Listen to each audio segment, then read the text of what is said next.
Okay, rather than do a long breakdown analysis of the Monaco Grand Prix, I'm going to do several shorter videos addressing each of the major issues within that race. The first one's this one, Bortoleto being forced into the barriers, forced off the track by Antonelli, and hence the fact that Antonelli should have got two 10-second penalties. One for crowding another driver off the track, another for causing a collision that impacted Bortoleto's race. So let's go through it. Importantly, context. This is the Monaco circuit. The area of the track that we're going to be looking at as we go through the footage here is down here towards the hairpin, around turn 7 and into turn 8. It is on the exit of turn 8 that Bortoleto isn't left track room and goes into that tyre barrier. Now, as you can see, it looks here like there's little straights before the turns. Not really. Okay, it's a windy section, it's a twisty section of racetrack. You can't really assess this on the grounds of there being a straight and then a recognised braking zone, and therefore the assessment of those relative positions of cars going into braking zones. We can't assess this under this notion of, oh, who was ahead at the apex. It's all a bullshit narrative in terms of this notion of who was ahead at the apex. I'll take you through it and I'll show you exactly who needs to do what. And essentially, the important thing here is you need to leave each other track room, and Antonelli did not do that. Okay, we'll pick up the footage here, going around the hairpin. So you've got the leader here, Norris. Watch the line that these cars take as they go around the hairpin and where their line is on exit. So they take a wide line in, okay, flatten it out, and then on exit they don't use the full width of the track. They take it tight here on exit so that they can open themselves up to take a wide entry into then turn 7. Now, this is what you would do if you've got no cars alongside you. You can use whichever part of the track that you like. But as soon as cars are alongside you and you're in the vicinity of each other, nobody's entitled to any particular line. So we see the cars coming down to the hairpin. Look at the lines that they're all taking, coming down the hill. At this moment in time, what you've got here is the Red Bull car of Tsunoda here is keeping slightly wider. You've got the two Mercedes cars, and then coming out of the shade here is the green car of Bortoleto, staying wide. So you've got Russell, Antonelli, and then Bortoleto. And Russell is here putting the brakes on to make sure he's keeping it tight and around the hairpin, with Antonelli's speed dictated by the fact that Russell in front of him is slow, so Antonelli can only be restricted to that speed. He's got a car on his outside. He can't jump out from being behind Russell here.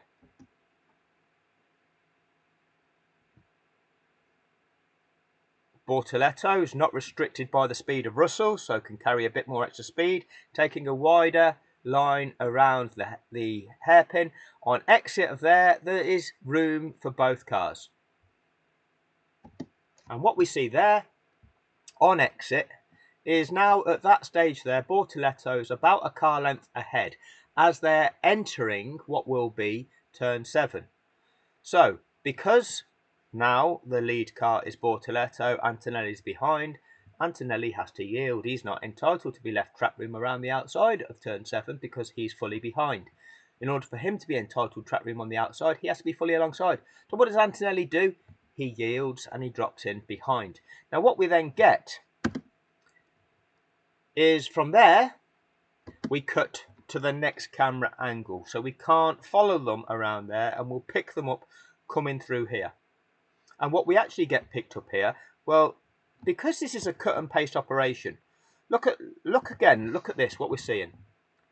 We are seeing, we'll play this.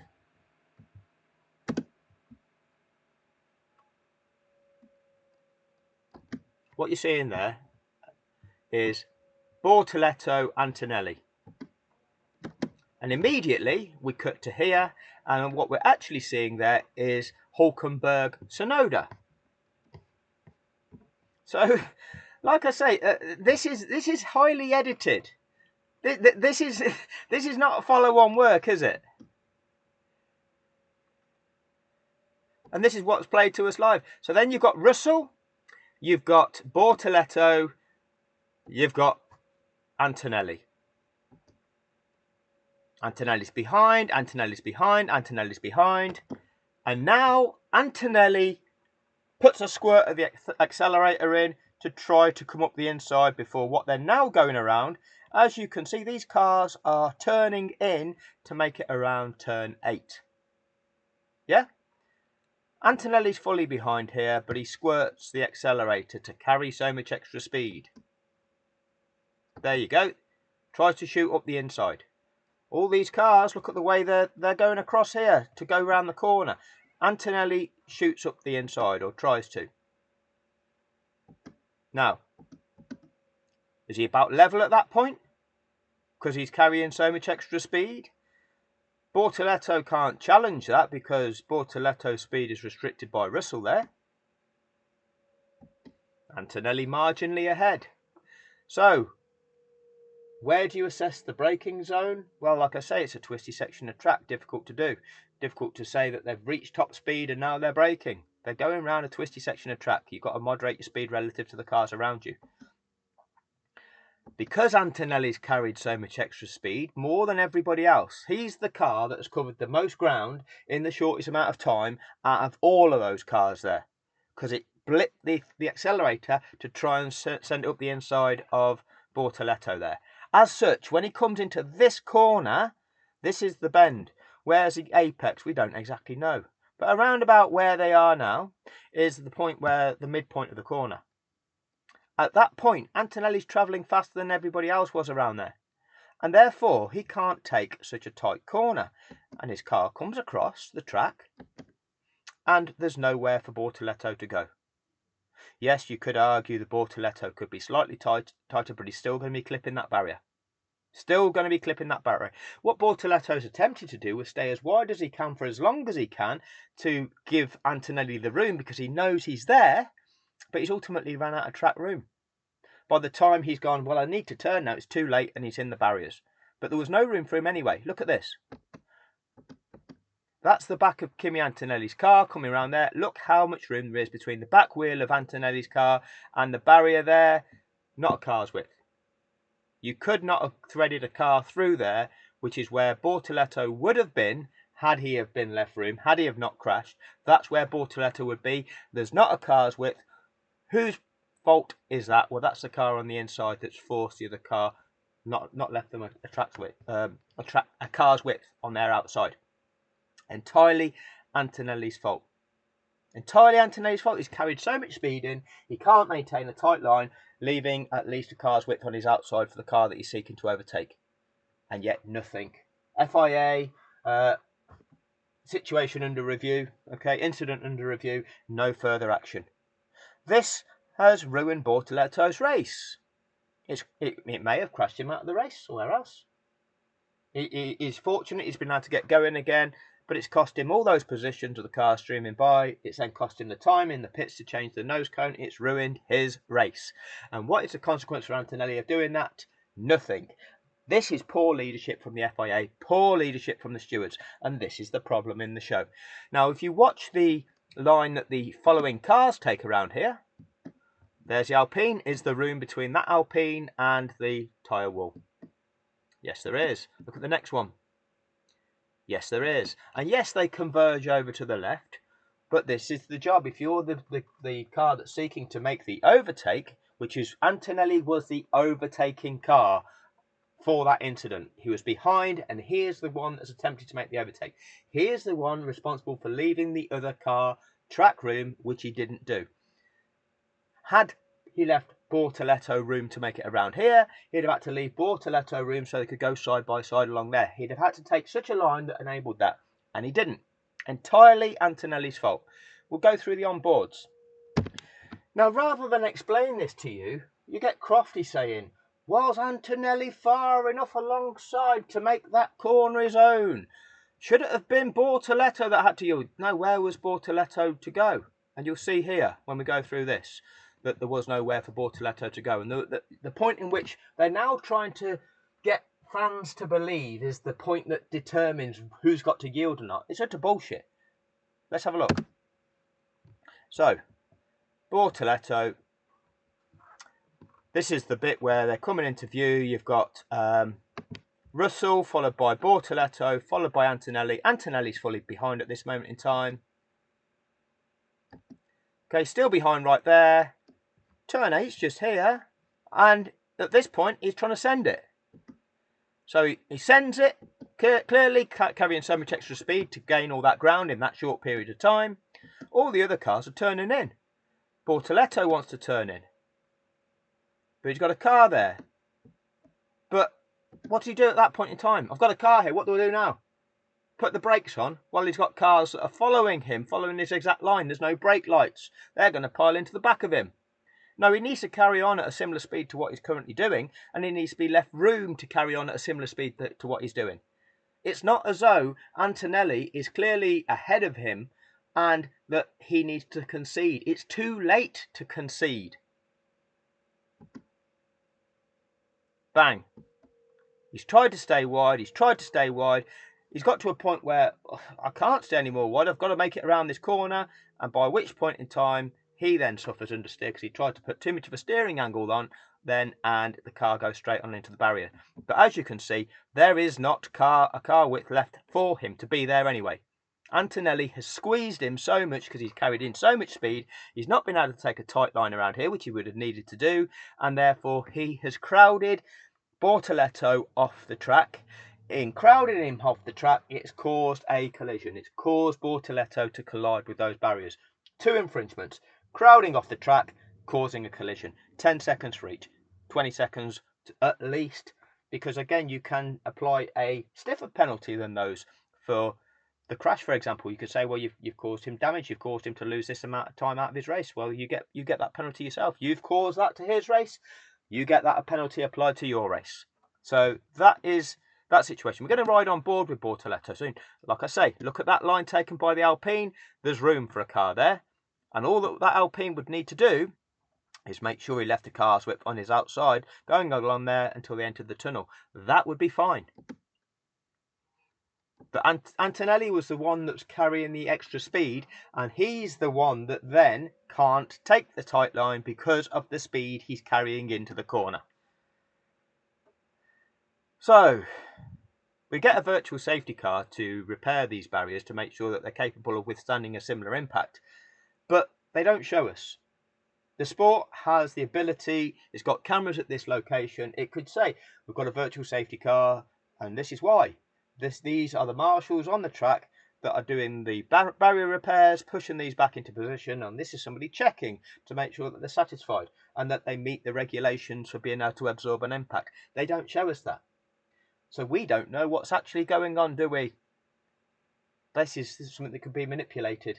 Oh, we need to keep the virtual safety car out until we get things the way we want. We've enabled whoever we want to take the pit stop under virtual safety car. You see, you could eliminate all that just by showing people what's actually going on.